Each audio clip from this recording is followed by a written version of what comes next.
coming soon.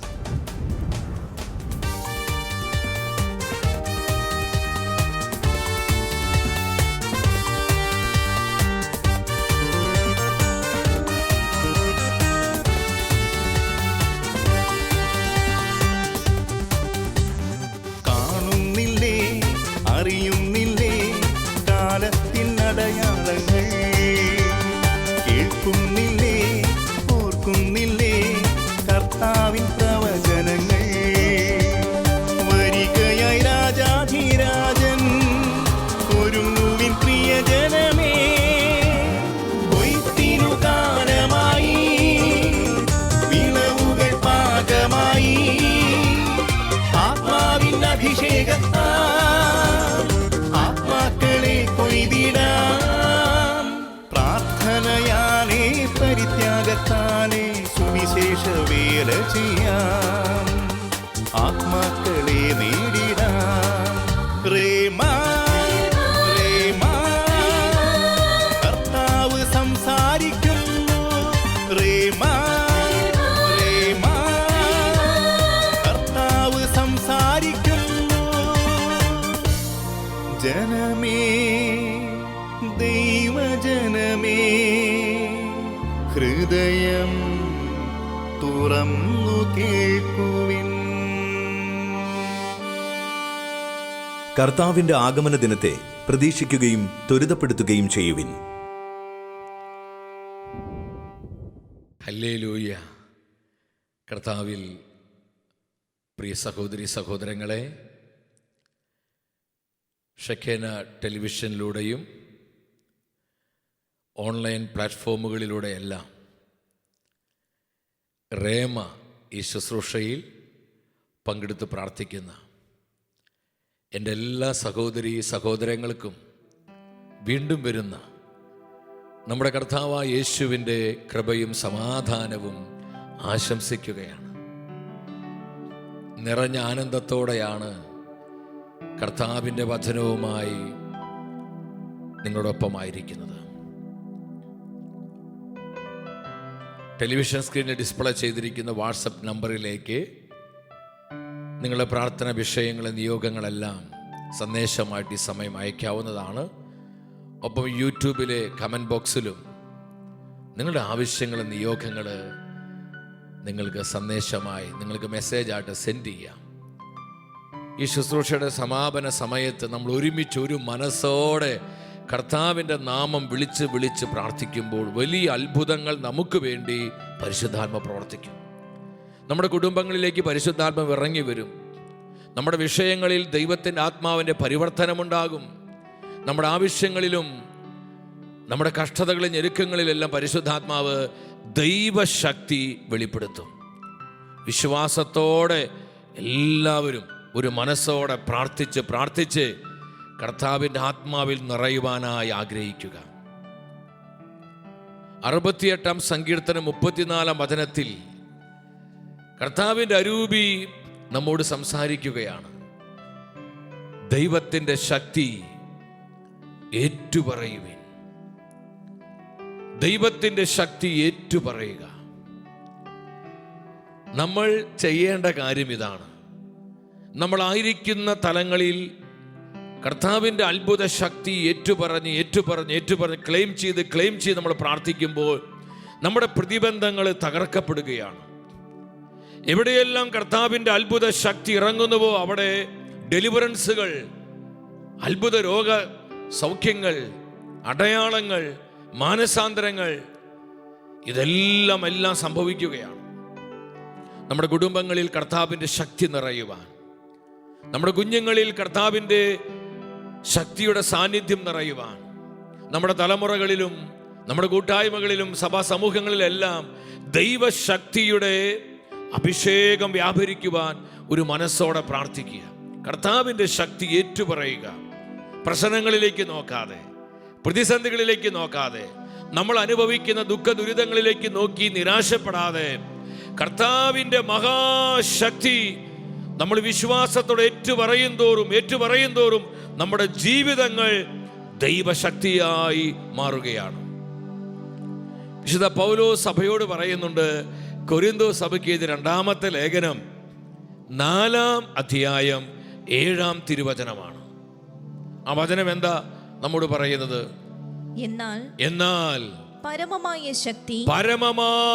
ശക്തി ദൈവത്തിൻ്റെതാണ്. ശക്തി ദൈവത്തിൻ്റെതാണ്. നമ്മളിത് തിരിച്ചറിയണം. അഭിഷേകം ദൈവത്തിൻ്റെതാണ്, കൃപ ദൈവത്തിൻ്റെതാണ്, സൗഖ്യം ദൈവത്തിൻ്റെതാണ്, അത്ഭുതങ്ങളും അടയാളങ്ങളും ദൈവത്തിൻ്റെതാണ്.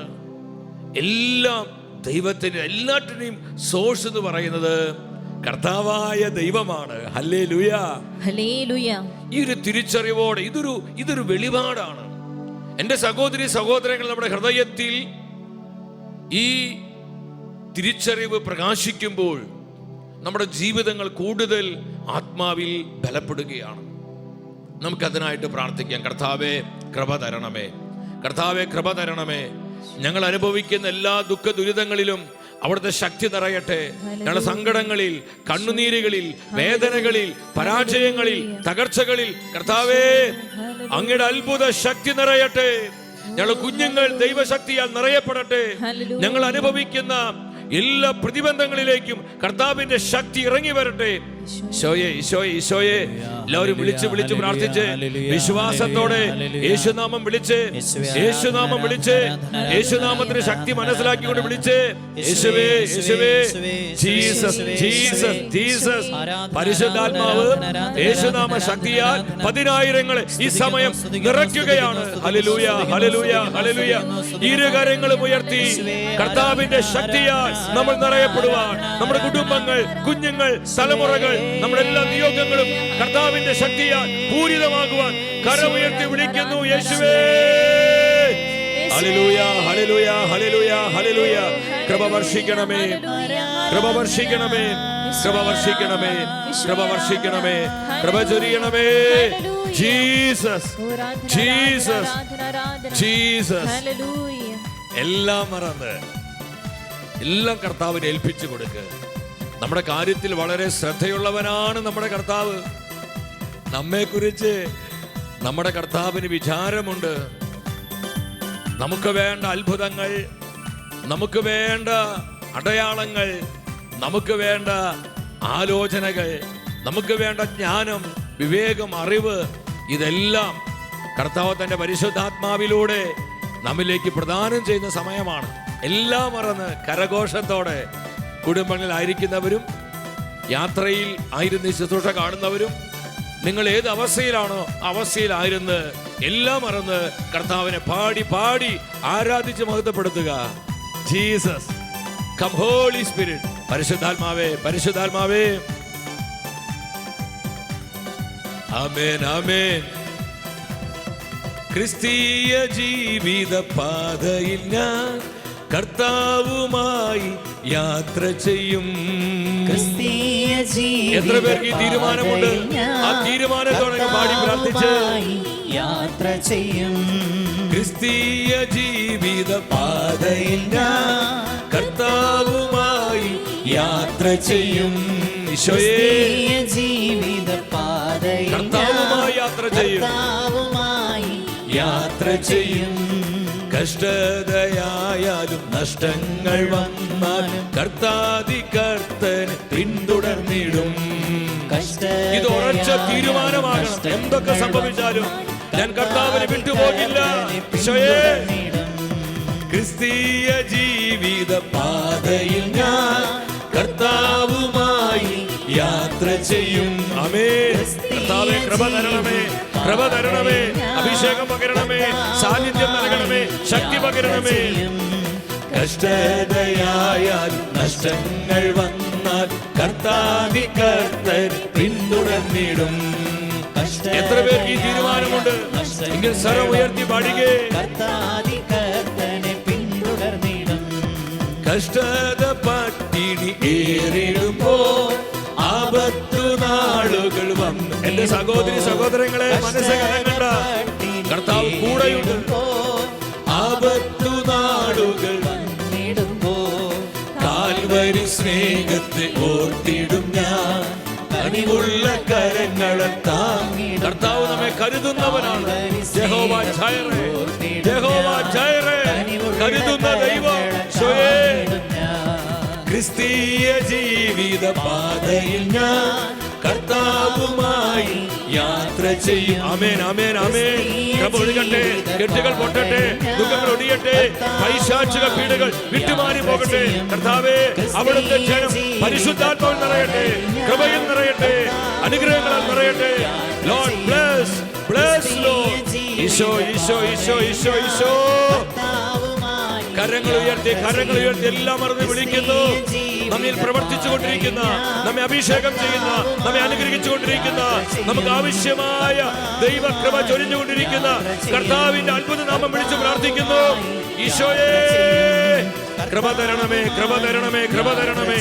ഹല്ലേലൂയ, ഹല്ലേലൂയ, ഹല്ലേലൂയ, ഹല്ലേലൂയ, ഹല്ലേലൂയ. കെട്ടുകൾ അഴിയട്ടെ, ദുഃഖങ്ങൾ ഒടിയട്ടെ, പൈശാചിക പീഡകള്, നാരകീയ പോരുകള്, സാത്താന്യ ആധിപത്യങ്ങള് യേശു നാമത്താൽ, യേശു രക്തത്താൽ, യേശു വചനത്താൽ, യേശുവിന്റെ തിരുവിന്റെ അനന്ത യോഗ്യതകളാൽ നിർവീര്യമാകട്ടെ. ഹല്ലേലൂയ, ഹല്ലേലൂയ, ഹല്ലേലൂയ. പരിശുദ്ധാത്മാവേ വരണമേ, അവിടുന്ന് എല്ലാം ഏറ്റെടുക്കണമേ. പരിശുദ്ധാത്മാവേ എല്ലാം ക്രമപ്പെടുത്തണമേ, അവിടുന്ന് എല്ലാം നിയന്ത്രിക്കണമേ. Spirit of God, move, move, anoint us, anoint us. നന്ദി കർത്താവേ, നന്ദി പിതാവേ, നന്ദി പരിശുദ്ധാത്മാവേ, നന്ദി പരിശുദ്ധാത്മാവേ. അമ്മ മാതാവേ, അമ്മയുടെ വിമല ഹൃദയത്തിലേക്ക് ഞങ്ങളെ ഓരോരുത്തരെ ഈ ശുശ്രൂഷയിൽ പങ്കെടുത്ത് പ്രാർത്ഥിക്കുന്ന 10,000-ങ്ങളെയും അവരുടെ എല്ലാ ആവശ്യങ്ങളെയും നിയോഗങ്ങളെയും കണ്ണുനീരുകളെ അവരുടെ സകല സങ്കട അനുഭവങ്ങളെയും അമ്മയ്ക്ക് ഞങ്ങൾ സമർപ്പിക്കുകയാണ്. അമ്മ എല്ലാം ഏറ്റെടുക്കണമേ, അമ്മ ക്രമപ്പെടുത്തി തരണമേ. ശൗസേ പിതാവേ, തിരുകുടുംബത്തിൻ്റെ പാലക, പിതാവിൻ്റെ മധ്യസ്ഥയിലേക്ക് ഞങ്ങളെല്ലാം സമർപ്പിക്കുന്നു. സകല വിശുദ്ധരെ മാലാഖമാരെ ഞങ്ങൾക്കായി പ്രാർത്ഥിക്കണമേ. ഈശോ മിശിഹായുടെ സകല വാഗ്ദാനങ്ങൾ ഞങ്ങൾ സ്വീകരിക്കുവാൻ സർവേശ്വരന്റെ പരിശുദ്ധ ദൈവമാതാവേ, ഞങ്ങൾക്ക് വേണ്ടി അപേക്ഷിക്കണമേ. ആമേൻ, ആമേൻ. എൻ്റെ സഹോദരി സഹോദരങ്ങളെ, ഇന്ന് നമ്മുടെ ഈ ശുശ്രൂഷ 9:30 വരെയാണുള്ളത്. കാരണം കോട്ടയം ബൈബിൾ കൺവെൻഷൻ ഷെക്കേന ടെലിവിഷനിലൂടെ ടെലികാസ്റ്റ് ചെയ്യപ്പെടുന്നത് കൊണ്ടാണ്. എല്ലാ ശനിയാഴ്ചയും ഈ സമയത്ത് ലൈവിൽ വന്ന് നിങ്ങളെ കാണുവാനും കർത്താവിൻ്റെ ആലോചന നിങ്ങൾ അറിയിക്കുവാനും നിങ്ങൾക്ക് വേണ്ടി പ്രാർത്ഥിക്കുവാനും ആഗ്രഹമുള്ളത് കൊണ്ടാണ് ഈ ശുശ്രൂഷ അത് തടസ്സപ്പെടുത്തേണ്ടെന്ന് തീരുമാനിച്ചത്. തുറന്നുള്ള ശനിയാഴ്ചകളിൽ നമുക്ക് 9 മുതൽ 10:30 വരെ 1.5 മണിക്കൂറായിരിക്കും പ്രേമ ശുശ്രൂഷ. നിങ്ങൾ ആവശ്യങ്ങൾക്ക് വേണ്ടി, നിയോഗങ്ങൾക്കൊക്കെ വേണ്ടി കൂടുതൽ സമയം പ്രാർത്ഥിക്കുവാനാണ് അല്പസമയം നീട്ടിയത്. നമുക്ക് വളരെ പ്രാർത്ഥനയോടെ കർത്താവിൻ്റെ ആലോചനയ്ക്ക് വേണ്ടി പരിശുദ്ധാത്മാവ് ദൈവവചനത്തിലൂടെ നമുക്ക് തരുന്ന ദൂതനായി ആഗ്രഹിച്ചിരിക്കാം. പ്രശ്നങ്ങൾക്കു മീതെ നടത്തുന്ന ദൈവത്തെക്കുറിച്ചാണ് നമ്മൾ ഇന്ന് അല്പസമയം വചനത്തിൽ നിന്ന് ധ്യാനിക്കാൻ പോകുന്നത്. വിശുദ്ധ മത്തായിയുടെ സുവിശേഷം 14-ാം അധ്യായം 22-ാം വചനത്തിലെ ആ വചനത്തിന് പശ്ചാത്തലം ഇപ്രകാരമാണ്. കർത്താവ് 5 അപ്പവും 2 മീനും എടുത്തുയർത്തി ആശീർവദിച്ച് 10,000-ങ്ങൾക്ക് നൽകുകയാണ്. വന്നവരെല്ലാം ഭക്ഷിച്ച് തൃപ്തരായി ബാക്കി 12 കൊട്ട അപ്പം അവർ ശേഖരിക്കുകയാണ്. ഈ അത്ഭുതങ്ങൾക്ക് ശേഷം കർത്താവിനെ അവർ രാജാവാക്കാനായിട്ട്, കാരണം ഈശോ രാജാവായ തങ്ങളുടെ കാര്യം കുശാലാണെന്ന് ജനം മനസ്സിലാക്കി, അല്ലിലും അലച്ചിലുമില്ലാതെ സുന്ദരമായി ജീവിക്കാമെന്ന് തിരിച്ചറിഞ്ഞത് കൊണ്ട്, കാരണം ഇത്രയും അത്ഭുതങ്ങളാണ് നടക്കുന്നത്. 5 അപ്പം കൊണ്ട് 10,000-ങ്ങളെ തീറ്റിപ്പോറ്റിയവനാണ്. ഇവനെ രാജാവാക്കിയാൽ നമ്മുടെ കാര്യം വളരെ ഭംഗിയാകും. ജനം കർത്താവിനെ രാജാവാക്കാൻ നോക്കിയപ്പോൾ യേശുവിന് മനസ്സിലായി ഇത് വലിയ അപകടമാണ്. എന്നിട്ട് ജനത്തെ പിരിച്ചുവിട്ടതിന് ശേഷം ശിഷ്യന്മാരോട് മരകരിക്ക് പോകാൻ കർത്താവ് നിർബന്ധിക്കുകയാണ്. നമുക്ക് ആ വചനം ഒന്ന് ശ്രദ്ധിക്കാം. വളരെ പ്രാധാന്യമുള്ളൊരു വചനമാണ് പ്രിയപ്പെട്ടവരെ. പ്രശ്നങ്ങൾക്ക് മീതെ നമ്മെ നടത്തുന്ന ദൈവത്തിൻ്റെ പ്രവൃത്തിയെക്കുറിച്ച് നമ്മൾ തിരിച്ചറിയണം. നമ്മുടെ കർത്താവ് നമ്മളെ കരുതുന്നവനും വിശ്വസ്തയോടെ പരിപാലിക്കുന്നവനുമാണ്. നമ്മുടെ കാര്യങ്ങളിൽ വളരെ ശ്രദ്ധ കർത്താവിനുണ്ട്. ആരും നമ്മളെ ശ്രദ്ധിക്കുന്നില്ലെങ്കിലും, ആർക്കും നമ്മെക്കുറിച്ച് വിചാരമില്ലെങ്കിലും, നമ്മെക്കുറിച്ച് വിചാരമുള്ള ശ്രദ്ധയുള്ള ദൈവമാണ് കർത്താവായ യേശു ക്രിസ്തു. ഈ വചനത്തുള്ള ബന്ധത്തിൽ എന്താണ് പരിശുദ്ധാത്മാവ് നമ്മെ അറിയിക്കുന്നത്? ജനസഞ്ചയത്തെ പിരിച്ചുവിടുമ്പോഴേക്കും തനിക്ക് മുൻപേ വഞ്ചിയിൽ കയറി മറുകരയ്ക്ക് പോകാൻ യേശു ശിഷ്യന്മാരെ നിർബന്ധിച്ചു. ആ വാക്കിൽ നിങ്ങൾ ശ്രദ്ധിക്കണം. കർത്താവ് തന്റെ പ്രിയപ്പെട്ട ശിഷ്യന്മാരെ നിർബന്ധിക്കുകയാണ്. എന്റെ ഹൃദയത്തിൽ ഈ വചനം വായിക്കുമ്പോൾ ദൈവത്തിന്റെ അരൂപി എൻ്റെ ആത്മാവിനെ തൊട്ടുണർത്തി. യേശു അവരെ നിർബന്ധിച്ചു. നമുക്ക് സ്വാതന്ത്ര്യം നൽകുന്നവനാ കർത്താവ്. തീരുമാനം എടുക്കാൻ നമുക്ക് അവകാശമുണ്ട്. നമ്മുടെ സ്വാതന്ത്ര്യത്തെ മാനിക്കുന്നവനാണ് കർത്താവായ യേശു. എന്നാൽ എൻ്റെ സഹോദരി സഹോദരങ്ങളെ, ചില കാര്യങ്ങളിൽ കർത്താവിന് നിർബന്ധ ബുദ്ധിയുണ്ട്.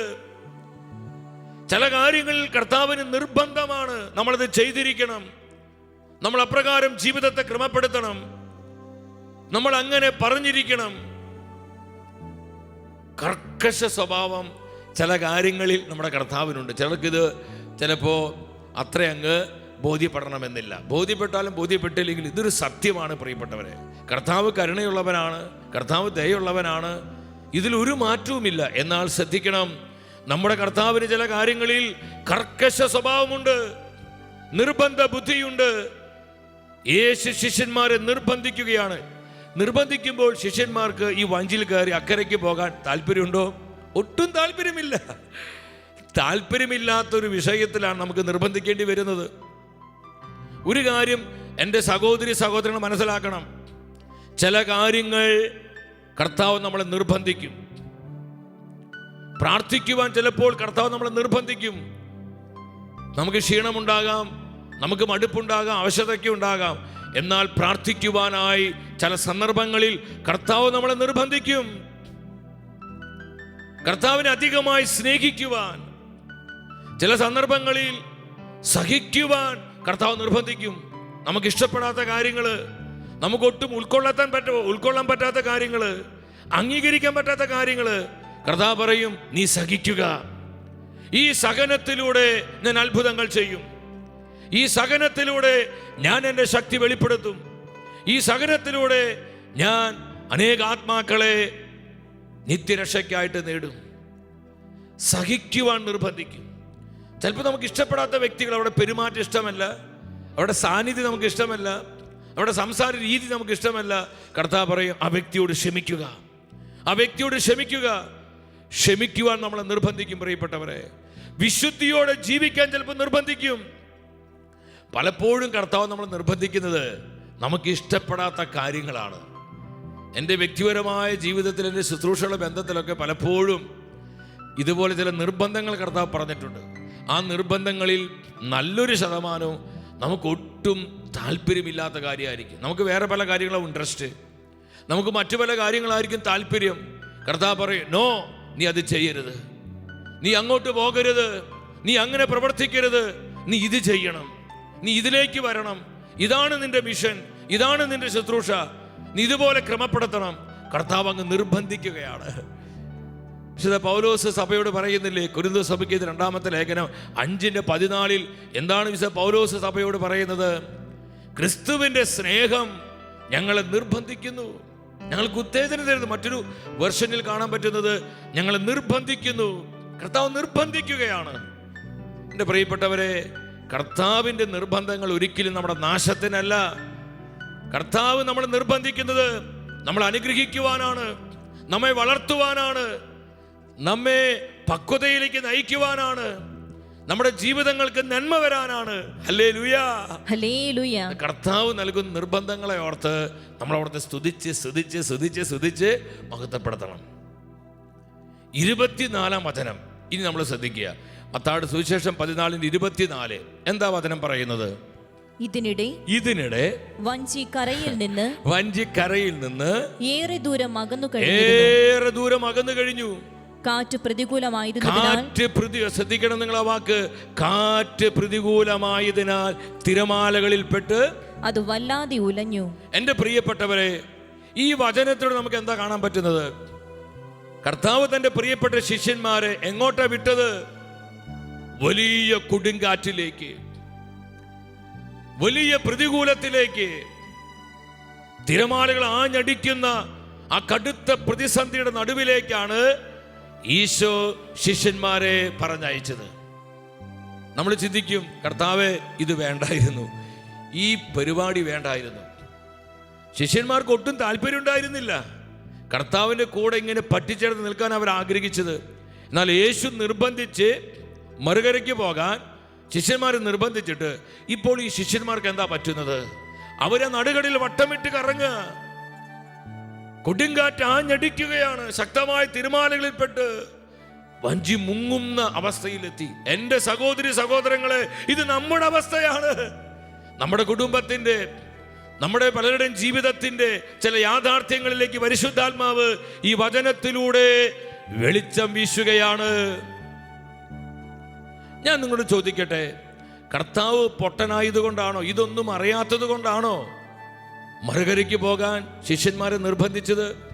ചിലപ്പോൾ നമ്മൾ ചിന്തിക്കും, കർത്താവ് പറഞ്ഞിട്ടാണ് ഞാൻ ഈ ശുശ്രൂഷ ആരംഭിച്ചത്, ഇപ്പോൾ ഞാൻ വല്ലാത്ത ബുദ്ധിമുട്ടിലായി, പ്രത്യേകിച്ച് ഈ കോവിഡ് കാലത്ത് വരുമാന മാർഗങ്ങൾ അടഞ്ഞുപോയി, ജീവിത പ്രതിസന്ധിയിലായി, എന്തിനാ കർത്താവേ എന്നോട് ഈ ചതി ചെയ്തത് എന്ന് ചിന്തിക്കുന്ന പലരും ഉണ്ടാകാം. കുടുംബജീവിതത്തിൽ പ്രാർത്ഥിച്ച് പ്രാർത്ഥിച്ച് കർത്താവിൻ്റെ ആലോചന സ്വീകരിച്ചിട്ടാ ഈ മനുഷ്യൻ വിവാഹം കഴിച്ചത്, അല്ലെങ്കിൽ ഈ പെണ്ണിനെ ഭാര്യയായി ഞാൻ സ്വീകരിച്ചത്.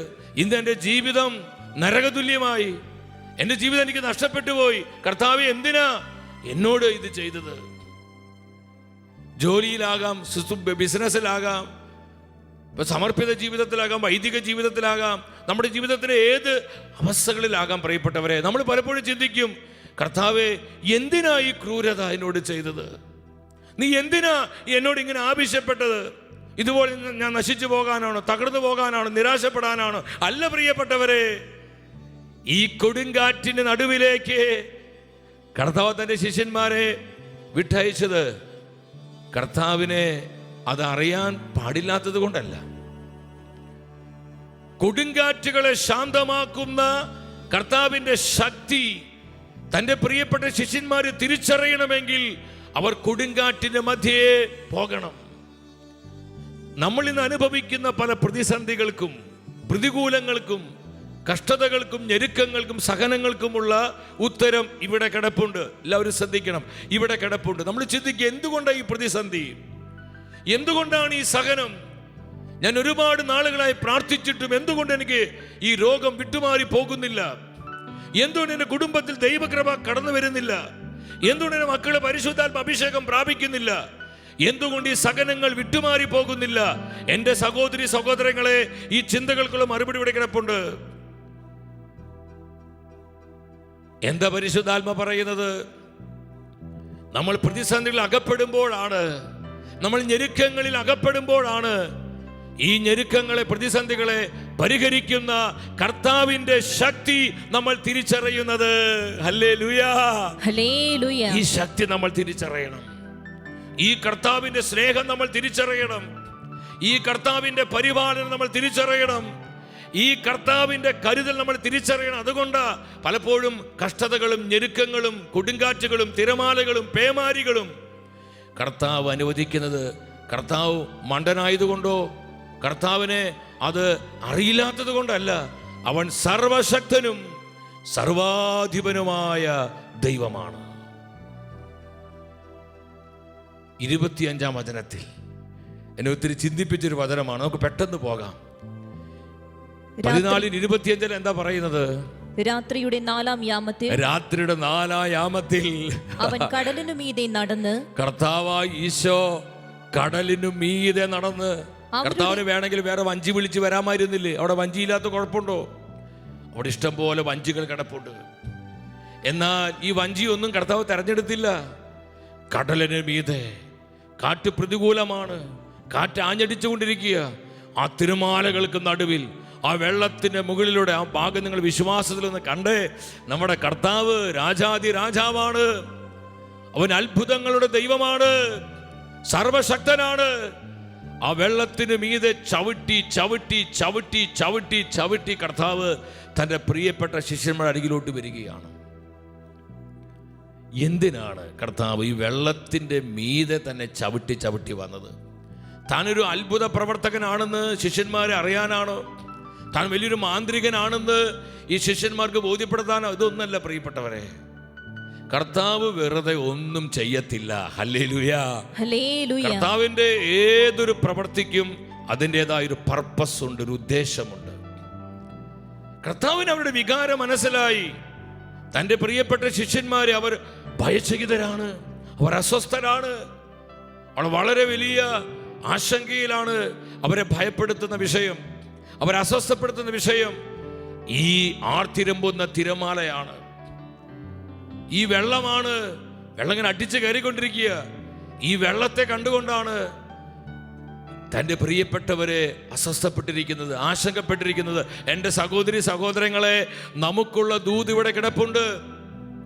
നമ്മുടെ ഓരോ വിചാരവും കർത്താവ് അറിയുന്നുണ്ട്. നമ്മുടെ കഷ്ടപ്പാടുകൾ, നൊമ്പരങ്ങൾ കർത്താവ് അറിയുന്നുണ്ട്. നമ്മുടെ മനസ്സിലൂടെ ഇപ്പോൾ കടന്നു പോകുന്ന ഒരു ചെറിയ ചിന്ത പോലും യേശു അറിയുന്നുണ്ട്. Hallelujah, hallelujah. വിശ്വസിക്കണം, നമ്മൾ യേശു അറിയുന്നുണ്ട്. കർത്താവ് അറിയാത്ത ഒരു ചിന്തയും വിചാരവും നമുക്കില്ല പ്രിയപ്പെട്ടവരെ. തൻ്റെ പ്രിയപ്പെട്ട ശിഷ്യന്മാർ ഭയപ്പെട്ടിരിക്കുക. അവരുടെ ഭയം വെള്ളത്തെയാണ് അവർ പേടിച്ചിരിക്കുന്നത്. കർത്താവ് അവർക്ക് റെവലേഷൻ കൊടുക്കുക. എന്താണ് ആ വെളിപാട്? എൻ്റെ പ്രിയപ്പെട്ടവരെ, നിങ്ങൾ എന്തിനെയാണ് ഭയപ്പെടുന്നത്? എന്താണ് നിങ്ങളെ ഭയചകിതരാക്കി മാറ്റുന്നത്? എന്താണ് നിങ്ങളെ ആശങ്കയിലേക്കും ആകുലതയിലേക്കും നയിക്കുന്നത്? ആ പ്രതിസന്ധി എൻ്റെ കാൽച്ചുവട്ടിലാണ്. Hallelujah, hallelujah. നിങ്ങളെ ഭയപ്പെടുത്തുന്ന പ്രശ്നം എൻ്റെ കാൽച്ചുവട്ടിലാണ്. നിങ്ങൾ ആശങ്കപ്പെടുത്തുന്ന വിഷയം എൻ്റെ കാൽച്ചുവട്ടിലാണ്. നിങ്ങളെ പ്രയാസപ്പെടുത്തുന്ന ആ ഞെരുക്കം, കഷ്ടത എൻ്റെ കാൽച്ചുവട്ടിലാണ്. കർത്താവ് സുപ്രീമാണ്, എല്ലാറ്റിനെയും അധികാരവും അധിപനുമാണ് നമ്മുടെ ഈശോ. നമ്മുടെ ഈശോ ജീസസ്. അത് പറയുമ്പോൾ എനിക്ക് ഒത്തിരി ആനന്ദമുണ്ട്. നമ്മുടെ കർത്താവ് എല്ലാറ്റിൻ്റെയും അധിപനും അതിനാഥനുമാണ്. സന്തോഷത്തോടെ ഹല്ലേലൂയ പറഞ്ഞേ. ഹല്ലേലൂയ. എൻ്റെ സഹോദരി സഹോദരങ്ങളെ, ഇവിടെ എന്താ സംഭവിച്ചത്? കർത്താവ് അവർക്ക് ബോധ്യം കൊടുക്കുകയാണ്. എഫെസോസ് 1:21-22 വായിക്കേണ്ട വചനങ്ങളിൽ പറയുന്നുണ്ട്, എല്ലാ അധികാരവും ആധിപത്യവും ശക്തിയും കർത്താവിൻ്റെ കാൽച്ചുവട്ടിലാണ്. സകല വസ്തുവകകളും കർത്താവിൻ്റെ കാൽച്ചുവട്ടിലാണ്. അപ്പം നമ്മൾ അനുഭവിക്കുന്ന എല്ലാ പ്രശ്നങ്ങളും, നമ്മൾ അനുഭവിക്കുന്ന എല്ലാ ദുരിതങ്ങളും, നമ്മൾ അനുഭവിക്കുന്ന സകല വിധത്തിലുള്ള കഷ്ടതകളും ഞെരുക്കങ്ങളെല്ലാം നമ്മുടെ കർത്താവിൻ്റെ കാൽച്ചുവട്ടിലാണ്. ഇനി ഈ ലോകത്തിലുള്ള എല്ലാ അധികാരങ്ങളും കർത്താവിൻ്റെ കാൽ കീഴിലാണ്. ഇന്ന് ഈ ലോകത്തിലുള്ള സകല വാഴ്ചകളും കർത്താവിൻ്റെ കാൽച്ചുവട്ടിലാണ്. എല്ലാ അധികാരവും ദൈവമായ കർത്താവിൽ നിന്ന് വരുന്നു. ഈശോയോട് പറഞ്ഞു, ഭയപ്പെടേണ്ട, സംഭ്രമിക്കേണ്ട, ഇത് ഞാനാണ്, ഇത് നിങ്ങളുടെ കർത്താവാണ്, ഇത് നിങ്ങളുടെ ഗുരുവാണ്. ശിഷ്യന്മാർക്ക് സന്തോഷമായി. അവർ ഭൂതം പ്രേതം എന്നൊക്കെ വിചാരിച്ചിരിക്കുക. പലപ്പോഴും കർത്താവ് പ്രതിസന്ധിയായി, രോഗമായി, കഷ്ടതയായിട്ട് നമ്മുടെ ജീവിതത്തിലേക്ക് വരും ദൈവമക്കളെ. ഞാൻ പെട്ടെന്ന് ആ ഭാഗം അവസാനിപ്പിക്കുക. നമുക്ക് കൺവെൻഷൻ്റെ സമയമായി. നിങ്ങൾ ശ്രദ്ധിക്കണം, അത് യേശുവാണെന്ന് ശിഷ്യന്മാർ തിരിച്ചറിഞ്ഞപ്പോൾ അവിടെ കാഴ്ചപ്പാട് മാറി, മനോഭാവം മാറി, അവിടെ ഭയവും നിരാശയൊക്കെ വിട്ടുമാറി. പക്ഷെ പത്രോസേ പറഞ്ഞു, കർത്താവേ, ഈശോയേ, അത് നീയാണെങ്കിൽ ഞാനും ഈ വെള്ളത്തിന് മുകളിലൂടെ നടന്നോട്ടെ. എന്നിട്ട് അവർക്ക് ബലം കിട്ടി, കരുത്ത് കിട്ടി. ഇതാണ് കർത്താവ് ചെയ്യുന്നത്. ഈ ശുശ്രൂഷയുടെ അനേകരെ കർത്താവ് ബലപ്പെടുത്തുകയാണ്, അനേകരെ കർത്താവ് പ്രോത്സാഹിപ്പിക്കുകയാണ്, അനേകരുടെ ജീവിതത്തിലേക്ക് കർത്താവ് തന്നെ ശക്തിയെ പകരുകയാണ്. അവിടെ ദുഃഖ ദുരിതങ്ങളിൽ നിന്ന്, കഷ്ടതകളിൽ നിന്ന് കർത്താവ് അവരെ പൊക്കിയെടുക്കുകയാണ്, അവരെ കഴുകുകയാണ്, അവരെ തലോടുകയാണ്. ജീസസ്. മത്തായിയുടെ സുവിശേഷം 14-29 വചനത്തിൽ എന്താ കാണുന്നത്? പത്രോസ് വഞ്ചിയിൽ നിന്നിറങ്ങി വെള്ളത്തിന് മുകളിലൂടെ വെള്ളത്തിന്, ശ്രദ്ധിക്കണം നിങ്ങളെ വാക്ക്, വെള്ളത്തിന് മുകളിലൂടെ യേശുവിന്റെ അടുത്തേക്ക് നടന്നു ചെന്നു. യേശുവിന്റെ അരികിലേക്ക് നടന്നു ചെന്നു. ഹല്ലേലൂയ. ഹല്ലേലൂയ. പത്രോസിലേക്ക് എന്താണോ ഭയപ്പെട്ടത്, പത്രോസിന് എന്തായിരുന്നു പ്രശ്നം, ആ പ്രശ്നത്തിനു മീതെ കർത്താവ് പത്രോസിനെ നടത്തുകയാണ്. ഇതാണ് നമ്മുടെ ദൈവം. നമ്മൾ അനുഭവിക്കുന്ന പ്രശ്നങ്ങൾക്ക് മീതെ, നമ്മൾ അനുഭവിക്കുന്ന പരാജയങ്ങൾക്കും മീതെ, നമ്മൾ അനുഭവിക്കുന്ന ചില തഴക്കദോഷങ്ങൾക്കും മീതെ, നമ്മൾ അനുഭവിക്കുന്ന ചില ദുഃഖ ദുരിതങ്ങൾക്ക് മീതെ നമ്മളെ വഴി നടത്തി നമുക്ക് സകലത്തിന് വിജയം നൽകുന്നവനാണ് നമ്മുടെ കർത്താവ്. പ്രശ്നങ്ങളിലേക്ക് നോക്കി, തകർച്ചകളിലേക്ക് നോക്കി, ഇത് പരിഹരിക്കപ്പെടുമെന്ന് ചിന്തിച്ച് ഭാരപ്പെട്ടിരിക്കാതെ കർത്താവിൻ്റെ തിരുമുഖത്ത് കണ്ണുറപ്പിക്കണം. വെള്ളത്തിന് മുകളിലൂടെ കർത്താവ് പത്രോസ് നടത്തുകയാണ്. പ്രശ്നങ്ങൾക്ക് മീതെ നടത്തുന്ന ദൈവം. എൻ്റെ സഹോദരി സഹോദരങ്ങളെ, ഈ കർത്താവിനെ നമുക്ക് അറിഞ്ഞ് സ്നേഹിക്കാം. ഈ കർത്താവിനെ അധികമായി നമുക്ക് സ്നേഹിക്കാം. ലോകത്തിൻ്റെ വിശുദ്ധീകരണത്തിന് വേണ്ടി, തിരുസഭയുടെ ഉണർവിന് വേണ്ടി, ദൈവത്തിൻ്റെ തീ സഭയിൽ ആകമാനം കത്തി പടരുവാൻ വേണ്ടി, പിശാചിന്റെ പ്രവർത്തനങ്ങൾ ലോകത്തിൽ നിർവീര്യമാകാൻ വേണ്ടി കർത്താവ് തിരഞ്ഞെടുത്ത ആത്മാക്കൾ കൂട്ടം കൂട്ടമായി കർത്താവിൻ്റെ രക്ഷയിലേക്ക് കടന്നു വരാൻ വേണ്ടി നമ്മൾ വില കൊടുത്ത് പ്രാർത്ഥിക്കണം. നമുക്കതിനായിട്ട് ഒരുങ്ങാൻ പ്രിയപ്പെട്ടവരെ. അവസാനമായി ലൂക്കായുടെ സുവിശേഷം 10:19 നമ്മൾ എന്താ കാണുന്നത്? ആ വചനം വായിച്ച് നമുക്ക് അവസാനിപ്പിക്കാം. ലൂക്കായുടെ സുവിശേഷം 10-ാം അധ്യായം 19-ാം തിരുവചനം. ഇതാ പാമ്പുകളുടെയും തേളുകളുടെയും ശത്രുവിന്റെ സകല ശക്തികളുടെയും മേൽ ചവിട്ടി നടക്കാൻ, പാമ്പുകളുടെ മേലും തേളുകളുടെ മേലും ചവിട്ടി നടക്കാൻ കർത്താവ് അധികാരം തരും. എന്താണ് ഈ പാമ്പും തേളൊക്കെ? നമ്മൾ അനുഭവിക്കുന്ന പ്രതിസന്ധികളും പലവിധ പൈശാചിക പീഡകളും നാരകീയ പോരുകളും പലവിധത്തിലുള്ള പരാജയങ്ങളും അതുപോലെ തന്നെ തിന്മകളും സാത്താന്യ തിരിച്ചടികളൊക്കെയാണ്.